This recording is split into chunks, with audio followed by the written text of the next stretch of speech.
Welcome to Fundi Talks. It's our table talk session and it's the month of August, so our focus is gender inequality in education.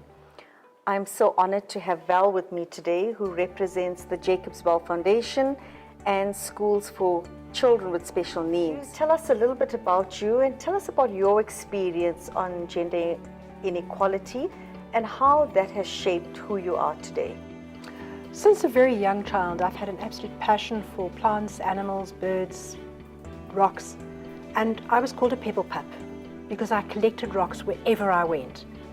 And I've got a beautiful geology collection. My dream career was to be a field geologist. The chair of the geology department at Wits University, who was a family friend, turned round to me and said, "You cannot do it. I will not allow you to enroll for that course because we cannot send a woman into the field alone." And I never studied from school because of that. I was crushed, I was disappointed. All I needed to do was to get a husband, stay at home and raise my children. I did that for 22 years, married, broke up, and I then had to sit down and start a career in my 40s. I stood up, took this challenge in both hands and have completed 3 degrees in the interim since I started.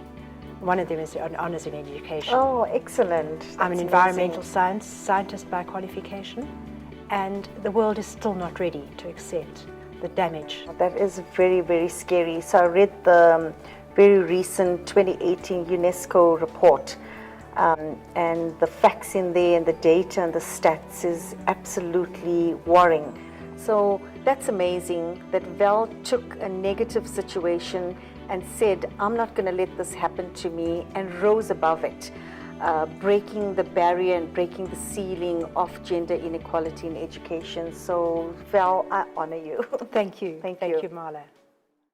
So it's the 1st of August and officially we go into celebrating Women's Month. As the first Fundi Talks Education Table Talk, what an awesome time, and it always excites me that we do celebrate Women's Month globally, not just in South Africa. But I often ponder about the celebration of Women's Month because therein lies an insight of possible gender inequality. And I've been thinking about this. Does it still exist? How prevalent is this? And hear from the millennials and the new generation if inequality in education still exists, and how does this impact them?